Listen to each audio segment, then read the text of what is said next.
अस्सलाम वालेकुम।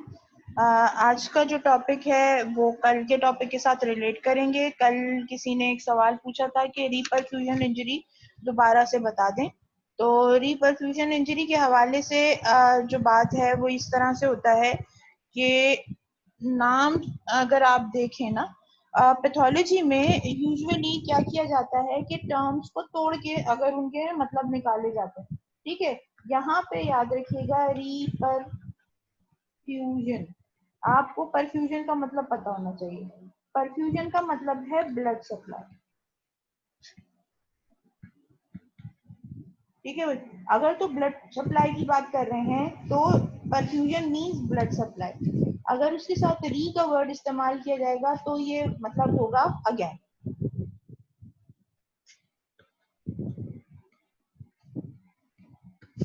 या दोबारा। कल भी मैंने ये चीज बताई थी। तो री परफ्यूजन यानी दोबारा ब्लड सप्लाई शुरू हो जाए। इसका मतलब क्या हुआ, दोबारा ब्लड सप्लाई कब शुरू होगी, जब एक मर्तबा पहले कहीं रुक गई होगी। ठीक है, तो हम जब कल हाइपोक्सिया के हवाले से बात कर रहे थे तो हाइपोक्सिया का मतलब क्या था कि लॉस ऑफ ब्लड सप्लाई। ठीक है जी, ये ब्लड सप्लाई का जो लॉस है अगर तो रिवर्सिबल सेल इंजरी के लेवल तक रहता है, ठीक है, यानी रिवर्सिबल सेल इंजरी की जो चेंजेस हैं जो कल हम डिस्कस कर रहे थे उधर तक रहता है, तो loss of blood supply reversible cell injury तक रहता है और उसके बाद दोबारा से रिपरफ्यूजन हो जाती है तो चेंजेस जो हैं वो रिवर्स हो जाएंगी।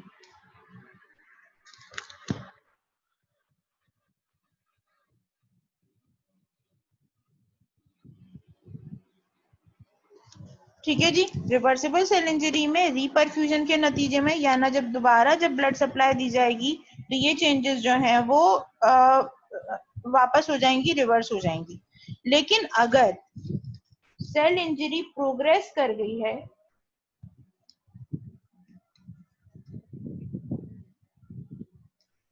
कहाँ प्रोग्रेस कर गई है, इरिवर्सिबल की तरफ।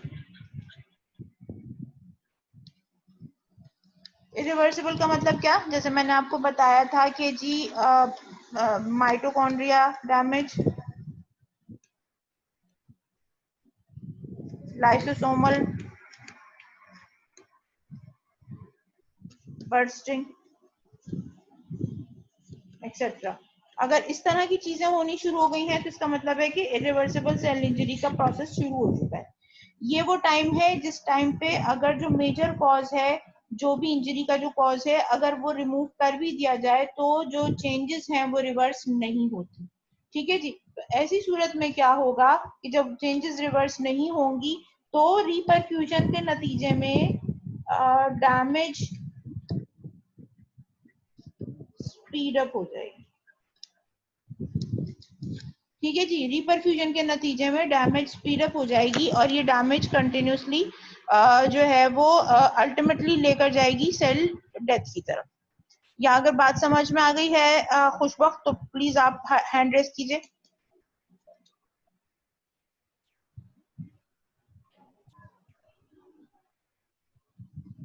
ठीक है, अब अगर आगे समझ में आ गया तो हम आगे की तरफ मूव करते हैं। रिपरफ्यूजन इंजरी का मतलब सिंपल सा ये है कि हाइपोक्सिया होने के नतीजे में जिस टाइम पे ऑक्सीजन की डेफिशिएंसी हो रही है और सेल डैमेज शुरू हो गई है, ऑक्सीजन उस टाइम तक नहीं मिली जब तक के रिवर्सिबल सेल इंजरी थी, और रिवर्सिबल सेल इंजरी प्रोग्रेस कर गई है इनटू इरिवर्सिबल सेल इंजरी, और उस टाइम पे अगर दोबारा से ब्लड सप्लाई मिल जाए तो फायदे की जगह उल्टा नुकसान हो जाता है। ठीक है, this is called this reperfusion injury, जिसके नतीजे में होता ये है कि जो डेथ का प्रोसेस रिपरफ्यूजन के बगैर अगर 12 घंटे में मुकम्मल होता तो रिपरफ्यूजन के साथ वो जो प्रोसेस है वो 6 से 7 घंटे या 8 घंटे में मुकम्मल हो जाएगा। यानी रिपरफ्यूजन के नतीजे में जो डैमेज का प्रोसेस है वो स्पीड अप हो जाता है। ये बात क्लियर है, हैंड रेस कीजिए।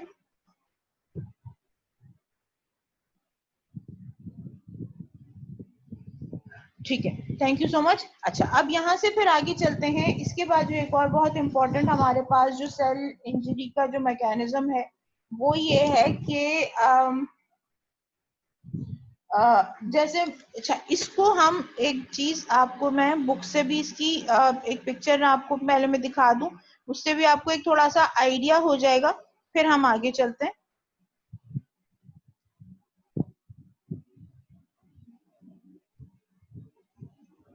मैं एक और स्क्रीन शेयर कर रही हूँ, स्क्रीन शेयर हो जाए तो मुझे बताइएगा।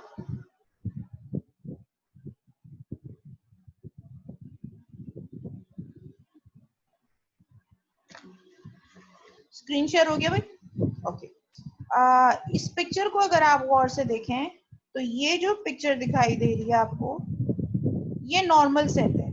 ठीक है जी, जो आपको सामने सबसे पहले नजर आ रहा है ये नॉर्मल सेल है। अब क्या हो रहा है कि रिवर्सिबल सेल इंजरी के नतीजे में आप देख सकते हैं कि स्वेलिंग होनी शुरू हो रही है।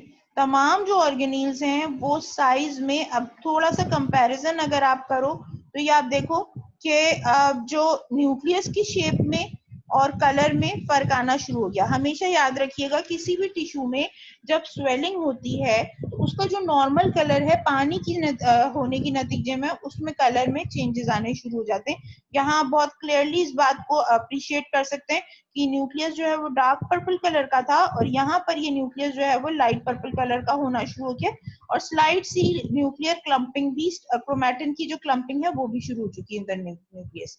अच्छा, अब गोल्जी बॉडीज अगर आप देखें तो जो एंडोप्लाज्मिक रेटिकुलम और उसके साथ जो गोल्जी बॉडीज का जो एक जो पूरा सेटअप है, अगर ये नॉर्मल सेल में अगर आप देखें ये इस तरह का था, तो अगर अब जो नेक्स्ट जो पिक्चर है, जो स्वेलिंग वाली पिक्चर है, उसमें आप इसकी शक्ल देख सकते हैं। पानी भरने के नतीजे में ये क्या हो गया है, बिल्कुल स्वेल हो गया। अब उसके बाद फिर माइटोकॉन्ड्रिया को देखें और बाकी जो सर्कुलर, अब ये लाइसोसोम्स वगैरह हैं, इनकी अगर आप शक्ल देखें तो सब पानी भरने के नतीजे में ये स्वेलिंग होनी शुरू हो गई है। ठीक है जी। अच्छा, अब होता क्या है कि इस सूरत में जब बहुत सारा पानी भर जाता है तो थोड़े थोड़े करके जो है वो ब्लेब्स बनने शुरू हो जाते हैं। मेम्ब्रेन वाटर फिल्ड जो है वो इस तरह की स्ट्रक्चर्स बन के और ये फिर सेल से बाहर की तरफ निकलना शुरू हो जाते हैं। अगर तो इंजरी प्रोग्रेस कर जाती है, ठीक है जी, इंजरी प्रोग्रेस कर गई है और अब क्या हुआ उसके नतीजे में प्लाज्मा मेम्ब्रेन की ब्रेकडाउन हो गई है। ठीक है, बहुत ज्यादा स्वेलिंग के नतीजे में सेल बर्स्ट कर गया है, प्लाज्मा मेम्ब्रेन की ब्रेकडाउन हो गई है, लाइसोसोम्स बर्स्ट कर गए हैं, ऑटोफेजी का मैकेनिज्म शुरू हो चुका है। आप देखें बाकी के जो माइटोकॉन्ड्रिया हैं उनकी डिसेबलिंग हो गई है, न्यूक्लियस में जो है वो पार्ट्स सेपरेट होना शुरू हो गए हैं। तो ये अल्टीमेटली किस साइड पे लेके जा रहा है, ये अल्टीमेटली लेके जा रहा है प्रोग्रेसिव इंजरी के नतीजे में सेल डेथ की तरफ, and that cell death is known as necrosis. अच्छा, जब ये इस तरह का मैकेनिज्म हो चुका है तो फिर क्या होता है कि ये जो डेड टिश्यू है इसको रिमूव करने के लिए आपका एक इन्फ्लामेटरी प्रोसेस शुरू हो जाता है जो कि फिर उस डेड टिश्यू को रिमूव करवाता है। ठीक है जी, that dead tissue can be remove in the form of pus. So पस के लिए जो है वो जैसे फोड़े फुंसियां वगैरह बन जाते हैं जिसमें व्हाइट कलर का जो मैटर फिल हुआ हुआ होता है, that is known as the pus, that is your inflammatory remains. ठीक है, फिर इसी तरह से और बहुत सारे मैकेनिज्म्स हैं, मैक्रोफेजेस आ जाते हैं, फिर जो है वो उसको खा के उन तमाम सेल्स को रिमूव करते हैं। So there are multiple mechanisms for the removal of the dead tissue as well, उसके ऊपर हम बाद में बात करेंगे। लेकिन अगर अगर ये चीज अगर आप लोगों को समझ में आ गई है और इस पूरी पिक्चर को अगर आप सही से अप्रिशिएट कर पा रहे हैं तो काइंडली मुझे हैंड रेस करके बता दीजिए जो आप के मतलब ये आपको चीज समझ में आ गई। ठीक है जी। So this was about your hypoxic cell injury.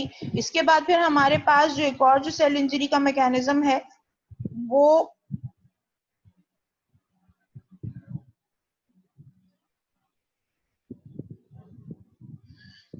Next new screen share हो गई है? ठीक है। अच्छा, अब मुझे जो है ये बताना है आपको ये है फ्री रेडिकल सेल इंजरी।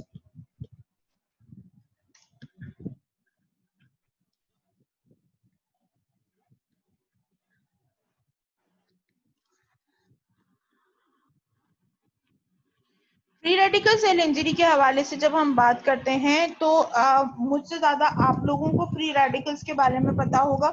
मैं इतना अच्छा केमिस्ट्री नहीं जानती हूँ, लेकिन जो थोड़ा बहुत मुझे मालूम है उसको मैं आपके साथ शेयर कर लेती हूँ कि बेसिकली फ्री रेडिकल जो होता है उसमें क्या होता है कि जो लास्ट ऑर्बिट होता है उसके अंदर एक अदद लोन पेयर होता है इलेक्ट्रॉन का, जिसको शेयरिंग की जरूरत होती है। जब तक कि वो शेयर नहीं होता तो वो हाईली रिएक्टिव किस्म का पेयर मतलब लोन पेयर होता है, ठीक है। और उसको जब तक कि वो शेयर करके अपने आप को मतलब कपल्ड नहीं कर लेता है तो उस वक्त तक जो है वो प्रॉब्लम क्रिएट करता रहता है, यानी वो बहुत तेजी के साथ मूव करता रहता है किसी भी और जगह से कोई भी इलेक्ट्रॉन शेयरिंग के लिए। अच्छा, अब ये जो एक मैकेनिज्म है ये एक चेन रिएक्शन की फॉर्म में होता है। हमेशा याद रखिएगा कि फ्री रेडिकल का मतलब क्या है कि जी for example one this is one radical, ठीक है जी। यहाँ पे प्रॉब्लम आ रही है, ये किसी ना किसी जाके स्टेबल कंपाउंड के साथ बाइंड करेगा, ठीक है जी। स्टेबल कंपाउंड के साथ बाइंड करेगा, उसका जो आउटर मोस्ट शेल है उसका इलेक्ट्रॉन लेके खुद पेयर हो जाएगा, यहाँ पर एक रेडिकल छोड़ देगा पीछे। अब ये जो स्टेबल कंपाउंड था ये अब अनस्टेबल हो जाएगा, ठीक है जी। अब इसको ऑब्वियसली अपने आप को अगर दोबारा से स्टेबल करना है तो स्टेबल करने के लिए ही किसी और सेकंड स्टेबल कंपाउंड की तरफ जाएगा, ठीक है। और यहाँ से लोन पेयर उठा के शेयरिंग पे लेकर जाएगा और उसको जो है वो रेडिकल बना देगा। तो this is the chain reaction from one two other, other से अदर, उसके बाद आगे। तो मतलब ये जो इंजरी होती है वो कुछ इस तरह की होती है कि एक चेन रिएक्शन होता है कि एक जगह पे रेडिकल बना, वहां पे जो है वो मतलब एक तरह से समझें कि एक बेचैनी और एक हैबिट क्रिएट हुआ दूसरी जगह, फिर उसके बाद तीसरी जगह, चौथी जगह, इस तरह करके जो है वो तमाम जो सेल है उसके अंदर ये डैमेज कंटिन्यू होती रहती है। अच्छा, अब यहाँ पे एक और जो बहुत इंपॉर्टेंट चीज है जो आपको बतानी जरूरी है वो ये है कि दो तीन बहुत इंपॉर्टेंट टारगेट्स हैं रेडिकल्स के, जहां पे रेडिकल्स बहुत तेजी के साथ काम करते हैं और उनके लिए वहां पे एक्ट करना बहुत आसान हो जाता है, ठीक है। उसमें जो दो तीन जगह हैं जो लिस्ट है वो प्लीज अपने पास नोट डाउन कर लीजिए, ये बहुत इंपॉर्टेंट चीज है और अभी आपको इसके ऊपर एक असाइनमेंट भी मिलेगा, तो आपके पास ये चीजें जो डिटेल्स हैं ये मौजूद होनी चाहिए। तो इसमें देखिए लिस्ट जो है जिस जो जो जो जो इजी टारगेट्स हैं फॉर द रेडिकल इंजरी, उनमें एक जो है वो है आपका पॉली अनसैचुरेटेड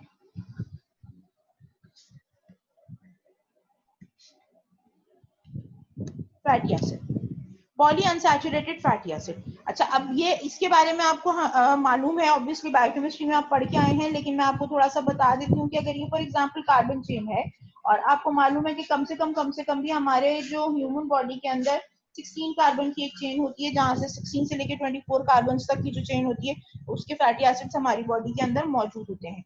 अगर तो चारों वैलेंसीज सेटिस्फाई हो रही हैं, हर कार्बन की जो कि इस चेन में मौजूद है उसकी चारों वैलेंसी सेटिस्फाइड हो रही है, तो ये कहलाता है सैचुरेटेड फैटी एसिड।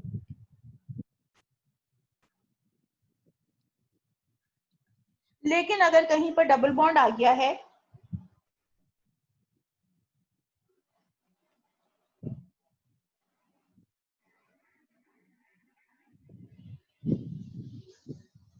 तो ये हो जाएगा unsaturated fatty acid.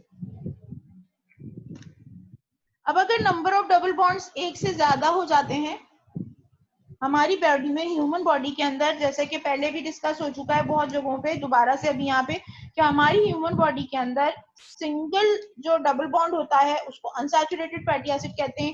As soon as the number of double bonds increase from 2 till 4 it is known as poly unsaturated fatty acid. अच्छा, ये बहुत इंपॉर्टेंट चीज है कि अभी तक हमने ह्यूमन बॉडी के अंदर मोर देन 4 डबल बॉन्ड का जो फैटी एसिड है वो नहीं देखा है। तो हमारे पास जो पॉलीअनसैचुरेटेड फैटी एसिड्स हैं वो या तो 2 डबल बॉन्ड्स के साथ होते हैं, 3 डबल बॉन्ड्स के साथ होते हैं, या 4 डबल बॉन्ड्स के साथ होते हैं। अच्छा, अब अगर सेल मेम्ब्रेन का स्ट्रक्चर हम देखते हैं तो जो सेल मेम्ब्रेन का जो लिपिड बाइलेयर का जो स्ट्रक्चर है उसके अंदर जो हमारे पास जो फैटी एसिड होता है उसको अगर आप नोट करें तो एक उसके अंदर एक ग्लोबुलर हेड होता है जो कि हाइड्रोफिलिक होता है, और दो चेन्स होती हैं, मतलब दो टेल्स लाइक स्ट्रक्चर्स होते हैं जो कि हाइड्रोफोबिक होते हैं और वो अंदर की तरफ होते हैं। बिल्कुल इसी तरह से यहाँ पे भी एक अदर ग्लोबुलर हेड होता है और यहाँ से भी एक चेन निकली, दो चेन्स निकली होती है। अच्छा, यहाँ पे याद रखने वाली बात यह है, to make it a normal fluid mosaic model, हमेशा याद रखिएगा कि जो आपकी जो फैटी एसिड की जो लेयर होती है वो सेमी सॉलिड सेमी लिक्विड होती है। अच्छा, अगर तो आपके जो फैटी एसिड्स हैं, ये जो आपके पास जो फॉस्फोलिपिड्स हैं, अच्छा ये जो है, ये जो ग्लोबुलर हेड है, ये फॉस्फोलिपिड कहलाता है, ठीक है जी। अच्छा, ये जो फॉस्फोलिपिड है, अगर तो इसके अंदर दोनों चेन्स जो हैं वो सैचुरेटेड फैटी एसिड्स की होंगी तो सेल मेम्ब्रेन हार्ड हो जाएगी। सेल मेम्ब्रेन हार्ड होने के नतीजे में क्या होगा कि जो एक्सचेंज ऑफ न्यूट्रिएंट्स है वो किसी सूरत से भी अक्रॉस द सेल मेम्ब्रेन नहीं हो पाएगा, इसलिए उससे जो है वो सेल को डैमेज होने के चांसेस ऑब्वियसली बढ़ जाएंगे। अगर तो आपके जो दोनों चेन्स हैं फॉस्फोलिपिड्स की, वो अगर पॉलीअनसैचुरेटेड फैटी एसिड्स की हो जाती हैं, तो उस सूरत में क्या होगा कि पॉलीअनसैचुरेटेड फैटी एसिड्स, अगर आपने देखा हो कुकिंग ऑयल को हम कहते हैं पॉलीअनसैचुरेटेड फैटी एसिड, वो रूम टेम्परेचर के ऊपर लिक्विड रहता है। हमारी बॉडी का जो टेम्परेचर है वो रूम टेम्परेचर से भी थोड़ा ज्यादा की तरफ होता है। अब अगर तो polyunsaturated fatty acid cell membrane में होंगे तो सेल मेम्ब्रेन मेंटेन ही नहीं होगी, वो लिक्विड होगी, बह जाएगी, सेल का स्ट्रक्चर मेंटेन नहीं हो पाएगा। नेट रिजल्ट क्या निकलेगा कि सेल मौजूद ही नहीं रहेगा। ऑब्वियसली बात है, जब सेल की मेम्ब्रेन मौजूद नहीं रहेगी तो सेल मौजूद नहीं रहेगा, कहानी खत्म हो गई। उस चीज से बचाने के लिए कुदरत की तरफ से हमारे पास इंतजाम ये है कि जो फॉस्फोलिपिड्स हैं उनके जो एक कार्बन होता है उसके ऊपर जो फैटी एसिड की चेन होती है वो सैचुरेटेड फैटी एसिड की चेन होती है, और जो दूसरी चेन होती है वो हमेशा पॉलीअनसैचुरेटेड फैटी एसिड की चेन होती है। नेट रिजल्ट क्या निकलता है कि दोनों की मौजूदगी के नतीजे में आपकी जो सेल मेम्ब्रेन होती है वो semi solid semi liquid gel like structure की हो जाती है, and that basically maintains the structure and the shape of the cell in the human body, और this is what is required by the body। ठीक है जी। अब आपके पास हमेशा याद रखें जी, आपके पास जो है पॉलीअनसैचुरेटेड फैटी एसिड की चेन है, चेन में जब भी डबल बॉन्ड आता है याद रखिएगा स्ट्रेट चेन नहीं रहती है, किंकिंग हो जाती है। तो जब भी आप अगर एक स्ट्रेट लाइन बना के उसमें किंकिंग शो कर रहे हैं तो that means you are telling that this portion is unsaturated fatty acid, ठीक है, क्योंकि यहाँ पे सिर्फ एक किंकिंग हुई है तो इसका मतलब है कि ये अनसैचुरेटेड फैटी एसिड है और ये सैचुरेटेड फैटी एसिड है। जबकि इसमें इसके मुकाबले में इस जगह पे अगर आप देखें दो जगह पे किंकिंग हुई है तो ये क्या हो जाएगा, पॉली अनसैचुरेटेड फैटी एसिड हो जाएगा और ये हो जाएगा saturated fatty acid.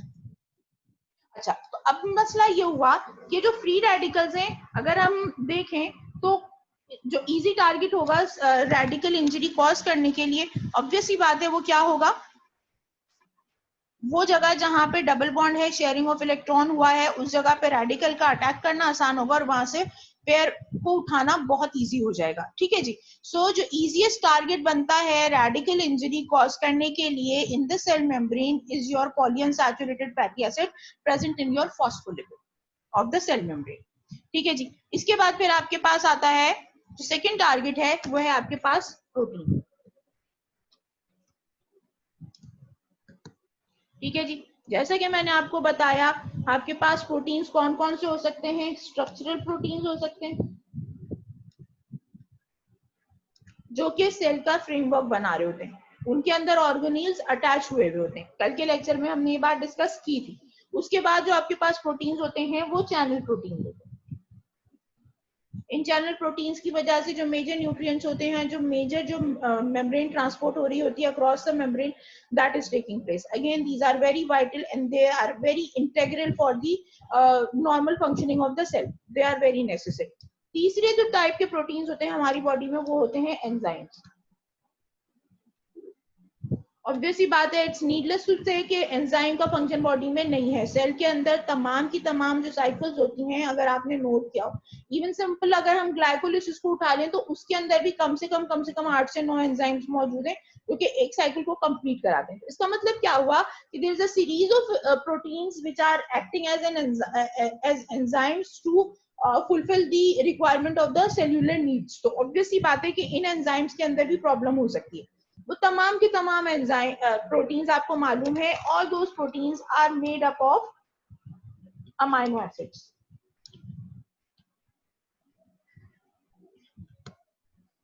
And these amino acids do have double bonds.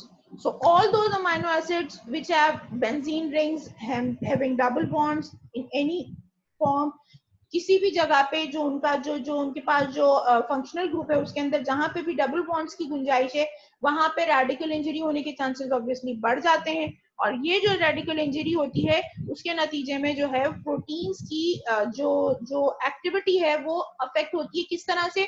Usually जो रेडिकल इंजरी है इस तरह की जो प्रोटीन्स के अमाइनो एसिड्स के अंदर होती है तो अमाइनो एसिड्स की एक्टिविटीज चेंज हो जाती है। They become sticky.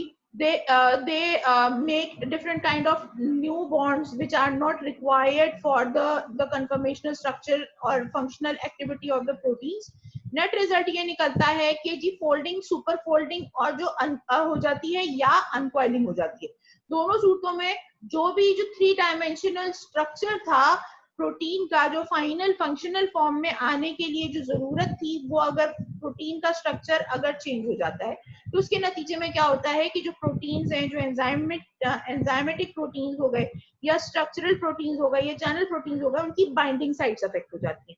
Binding sites affect होने का मतलब क्या है कि उस पर सबस्ट्रेट बाइंड नहीं करेगा। जब सबस्ट्रेट बाइंड नहीं करेगा या कोई भी टारगेट है जो अगर उसको जो बाइंड होना है उस प्रोटीन के ऊपर, अगर वो बाइंड ही नहीं करेगा तो ऑब्वियसली प्रोटीन का होना ना होना एक बराबर बात हो जाएगी। नेट रिजल्ट ये निकलेगा कि जी प्रोटीन की जो है डिसफंक्शनिंग के नतीजे में पूरे सेल के अंदर जितनी भी जो चेन ऑफ कमांड है वो पूरी की पूरी रुक जाएगी। और चेन ऑफ कमांड कहाँ से आ रही है? ऑब्वियसली डीएनए से आ रही है। वो पूरी की पूरी चेन ऑफ कमांड रुकेगी। नेट रिजल्ट क्या निकलेगा कि जी सेल्यूलर फंक्शंस डिसफंक्शन होना शुरू हो जाएंगे और सेल इंजरी होके सेल डेथ की तरफ सेल चला जाएगा। Third most important target of radical injury या free radicals is nucleic acid.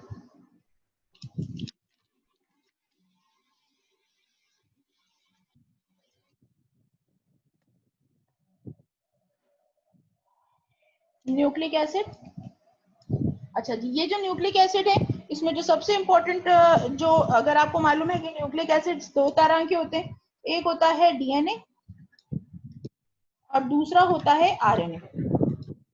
ठीक है जी, usually DNA that is being affected is DNA. और डीएनए क्यों? क्योंकि डीएनए के अंदर आपको थायमीन मिलता है and thymine is the most easiest target for radical injury.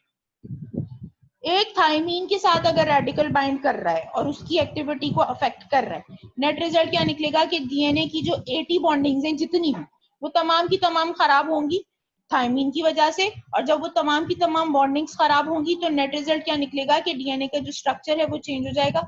DNA की स्ट्रक्चरल चेंजेस के नतीजे में जो जीन्स हैं उनके अंदर म्यूटेशंस हो सकती हैं और दीज म्यूटेशंस में ultimately lead to different changes in the gene proteins which have different functions. Obviously उनके functions alter होंगे। नेट रिजल्ट ये निकलेगा कि जी सेल जो है वो अगेन नॉन फंक्शनैलिटी के नतीजे में damage, injury and ultimately lead to cell death. ठीक है जी, तो ये चीज अगर किसी अब तक जितना मैंने बताया इसमें से कोई चीज अगर समझ नहीं आई तो माइक ऑन करके पूछ सकते हैं।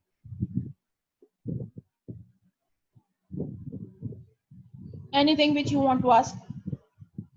सब रेज हैंड्स करें, दैट मींस समझ में आ गया या किसी को सवाल पूछना है? मैम ये पॉली अनसैचुरेटेड फैटी एसिड्स का दोबारा बता दीजिएगा। क्या बताना है इसमें? क्या चीज समझ नहीं आई ये बताइए। ये जो आपने ये बताया था कि ग्लोब्यूलर जो है मतलब सीधा जो है ना सैचुरेटेड, मतलब फॉस्फोलिपिड समझ में नहीं आया? फॉस्फोलिपिड समझ में नहीं आया आपको? देखो ये पहली बात तो ये कि ये पूरा बायोकेमिस्ट्री का पार्ट था, लेकिन ठीक है मैं थोड़ा सा एक्सप्लेन कर देती हूँ आपको। इसमें इस तरह से होता है कि देखिए जी फॉस्फोलिपिड जो होते हैं ना उसकी एक अदर ट्राइसाइल मतलब यानी ग्लिसरॉल की बैकबोन होती है, 3 कार्बन की चेन होती है। इसके अंदर कार्बन्स को हम काउंट करते हैं कार्बन नंबर 1, 2 और 3 के तरह। अच्छा, हमेशा याद रखिएगा by the rule carbon number 1 के ऊपर लगा हुआ होता है saturated fatty acid, carbon number 2 के ऊपर लगा हुआ होता है पॉली अनसैचुरेटेड फैटी एसिड। ठीक है जी, जिसने अभी ये सवाल पूछा है, काइंडली ये बताइए आपको पॉलीअनसैचुरेटेड फैटी एसिड यानी presence of double bond in the fatty acid तो समझ में आ गई है ना बात? यस और नो? मैम। Yes, okay. तो असल आपको सिर्फ फॉस्फोलिपिड का प्रॉब्लम हो रहा है ना, वो मैं बता देती हूँ। अच्छा, अब ये जो देखो कार्बन नंबर 1 के ऊपर सैचुरेटेड फैटी एसिड है, कार्बन नंबर 2 के ऊपर जो है वो पॉलीअनसैचुरेटेड फैटी एसिड है।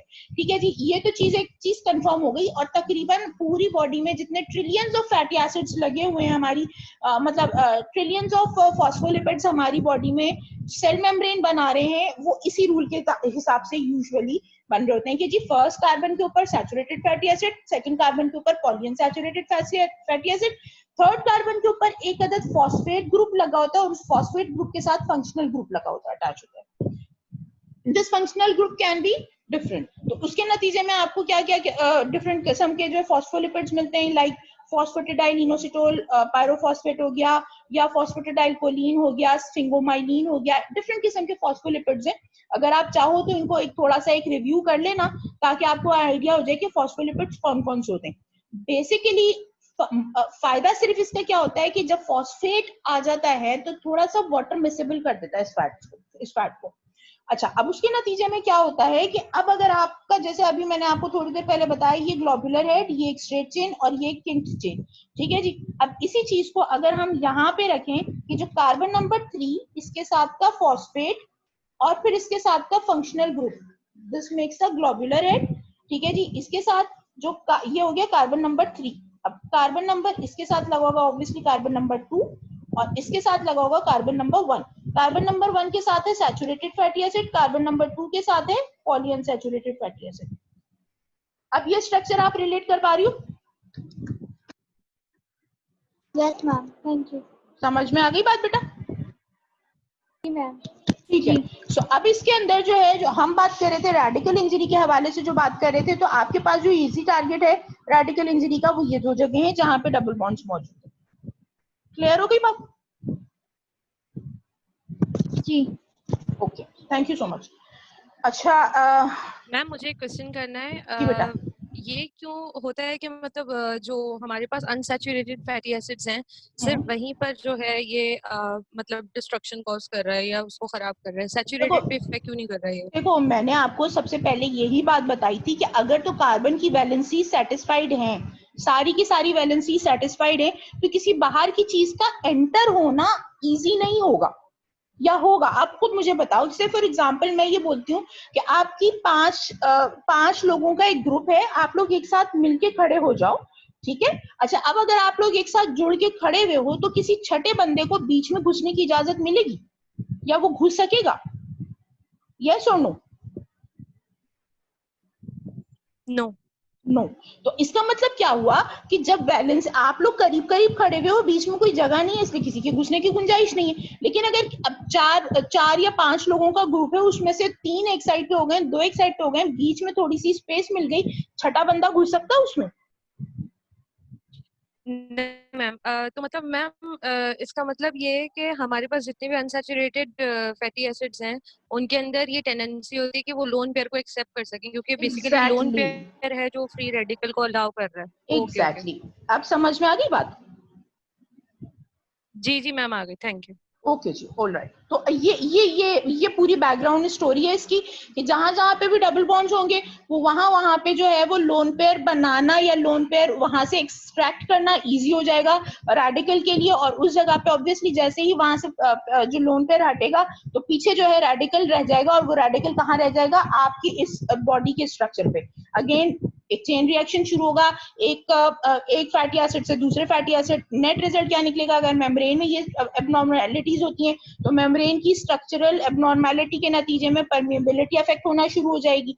ठीक है जी। अगर प्रोटीन्स के साथ होता है तो फंक्शनल डीरेंजमेंट शुरू हो जाएंगी। न्यूक्लिक एसिड के साथ होता है तो जीन्स अफेक्ट होना शुरू हो जाएगी। नेट रिजल्ट ये निकलेगा कि सेल्यूलर जो चेन ऑफ कमांड है वो पूरी की पूरी टूट जाएगी, और ultimately it will lead to cell injury and cell death. कोई प्रॉब्लम अभी तक